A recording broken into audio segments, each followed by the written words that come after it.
అందరికీ జై శ్రీరామ్ అండి.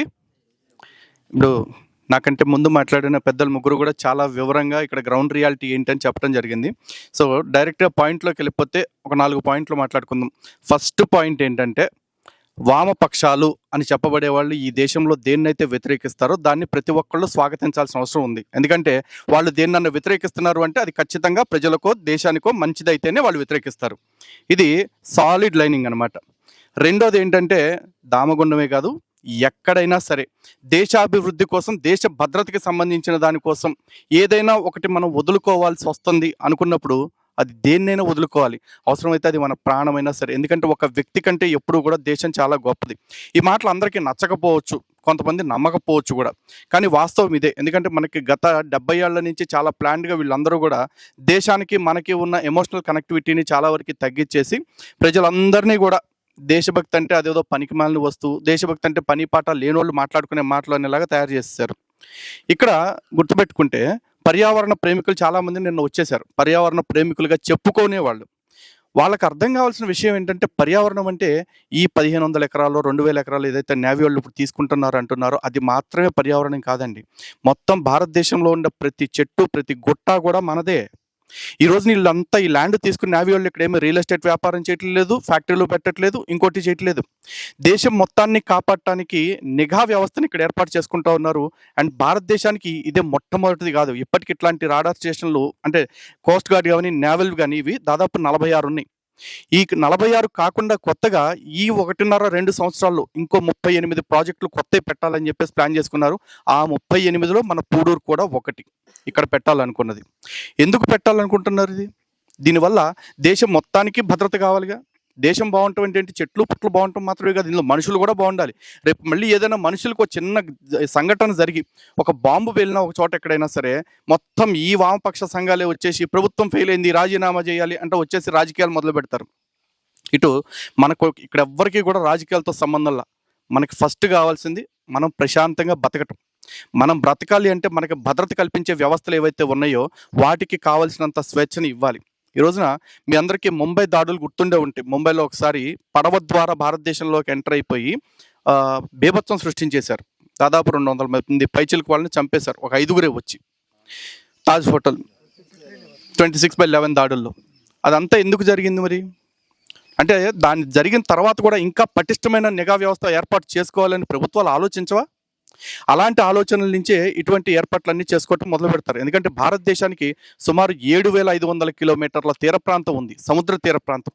మరి 7,500 కిలోమీటర్ల తీర ప్రాంతాన్ని గస్తీ కాయాలంటే కోస్ట్ గార్డు ఎంత బలోపేతం అవ్వాలి? అంత బలోపేతం చేయటం కోసం అని చెప్పి ఇటువంటి వ్యవస్థలను ఏర్పాటు చేస్తుంటే, ఇందాక ఒక పనికిమాలినోడు వచ్చేసి ఒక మాట అంటున్నాడు, ఇదంతా కూడా రేడియేషన్ వచ్చేస్తుంది, దీనివల్ల విపరీతమైన రేడియేషన్, దానివల్ల మనుషులు చచ్చిపోతారు, చాలా మందికి ఆరోగ్య సమస్యలు వచ్చేస్తాయి అని చెప్పేసి అంటున్నాడు. అసలు నాకు అర్థం కానిది ఏంటంటే, ఏదండి రేడియేషను?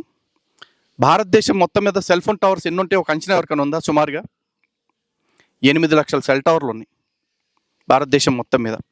ఆ 8 లక్షల సెల్ టవర్స్ నుంచి సిగ్నల్స్ రిసీవ్ చేసుకోవడానికి బేస్ ట్రాన్స్రిసీవర్ స్టేషన్స్ దాదాపు 29 లక్షల స్టేషన్లు ఉన్నాయి.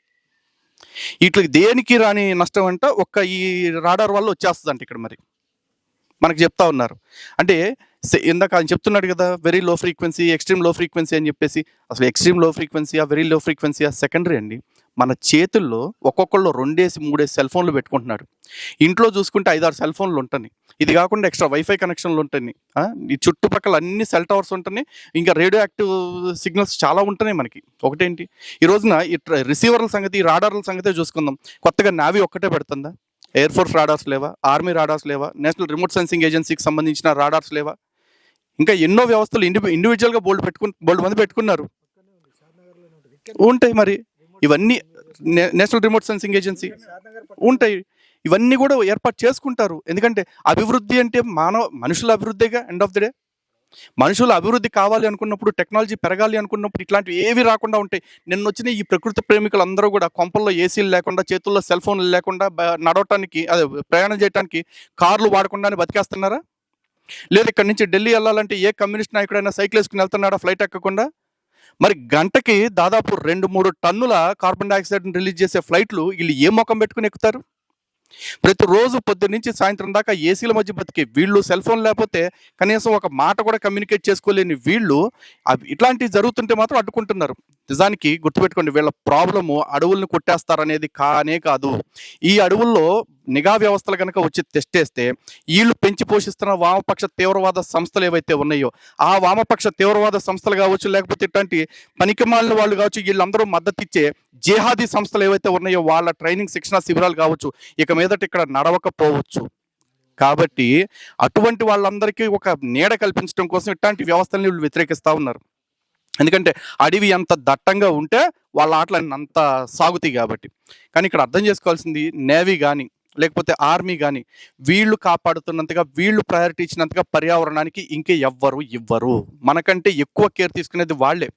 కానీ వాళ్ళు ఇట్లాంటి వ్యవస్థ ఏర్పాటు చేసుకోవటానికి ముందుకు వచ్చినప్పుడు నిజంగా వాళ్ళు చెట్లను నరకాల్సిన సిచ్యువేషనే వాళ్ళకి వస్తే దాన్ని మనం స్వాగతించడం తప్ప వేరే ఆప్షన్ మనకి లేదు. ఎందుకంటే మన ప్రాణాలన్నింటినీ కూడా నిరంతరం పహారా కాస్తూ కాపాడుతుంది ఈ సైనిక వ్యవస్థే. అటువంటి సైనిక వ్యవస్థకి వాళ్ళు చేసే పనులకి మనం కాళ్ళు కడిగి నీళ్లు నెత్తిని చల్లుకోవాలి నిజానికి. అంతేగాని వాళ్ళు చేస్తున్న పనికి, వాళ్ళు వస్తున్న దానికి మనం వ్యతిరేకిస్తున్నాము అంటే మన భద్రతని మనమే తీసుకెళ్లి తొంగలో తొక్కేస్తా ఉన్నట్టు. కాబట్టి ఇటువంటి వామపక్ష భావజాలం ఉన్న మేధావులుగా చెప్పుకోబడే ఈ దేశ ద్రోహులు ఎవరైతే ఉన్నారో వాళ్ళ మాటలను ఎవరూ నమ్మొద్దు. అండ్ ఇంకో మాట, వీళ్ళు అంటున్నట్టు దీనివల్ల క్యాన్సర్లు వస్తాయో ఇంకోటి వస్తాయో తర్వాత విషయం. కానీ క్యాన్సర్ కంటే కూడా ప్రమాదకరమైనది ఏంటంటే దేశభక్తి లేకపోవటం. కాబట్టి అంత ప్రమాదకరమైన జబ్బు బారిన వాళ్ళు పడ్డారు కాబట్టి విదేశాలకు తొత్తులుగా మారి ఈ దేశంలో అభివృద్ధి కార్యక్రమాలకి, ఈ దేశ భద్రతకు సంబంధించిన వాటికి వ్యతిరేకంగా మాట్లాడుతూ ఉన్నారు. మనం దయచేసి అటువంటి క్యాన్సర్ కంటే ప్రమాదకరమైన దేశద్రోహం అనే వైరస్ బారిన పడొద్దని చెప్పేసి ప్రతి ఒక్కరికి మనస్ఫూర్తిగా విజ్ఞాపన చేసుకుంటానే ఉన్నాను. అదేవిధంగా ఈ దామగుండం దగ్గర పెడుతున్న రాడార్ వ్యవస్థ ఏదైతే ఉందో దాని గురించి మేమందరం అయితే మనస్ఫూర్తిగా నేను స్వాగతిస్తున్నాం. అలాగే ఇక్కడున్న యూత్ అందరూ కూడా మీరు మీ చుట్టుపక్కల వాళ్ళందరికీ కూడా తెలియచెప్పండి దీనివల్ల వచ్చే ప్రయోజనాలు ఏంటి. అంటే మన ప్రయోజనాలు మాత్రమే కాదు, మన దేశ ప్రయోజనాలు. ఏదైతే భయపెడుతున్నారో క్యాన్సర్లు, రోగాలు అని చెప్పేసి, ఒకవేళ అవి గనక నిజంగా దీని చుట్టుపక్కల ఉండే వాళ్ళకి ఎఫెక్ట్ అవుతుంది అంటే మనందరికంటే కూడా ఆ పని చేయడానికి వచ్చేవాళ్ళు ఎవరైతే ఉన్నారో వాళ్ళు ఎఫెక్ట్ అవుతారు. మరి వాళ్ళు అంత దారుణంగా వాళ్ళ ప్రాణాలని పణంగా పెట్టి మన కోసం పనిచేస్తున్నారు అనుకోవాలా? ఒకవేళ అలా అనుకునేటట్టయితే కనుక ఫస్ట్ వాళ్ళ త్యాగానికి మనం పాదాలకు నమస్కారం చేయాల్సిన అవసరం ఉంది. కాబట్టి ప్రతి ఒక్కళ్ళు ఈ దిశగా ఆలోచన చేస్తారని, మిగతా వాళ్ళు చాలా మంది మాట్లాడాల్సి ఉంది కాబట్టి ముగిస్తున్నాను. జై శ్రీరామ్, భారత్ మాతా కీ జై.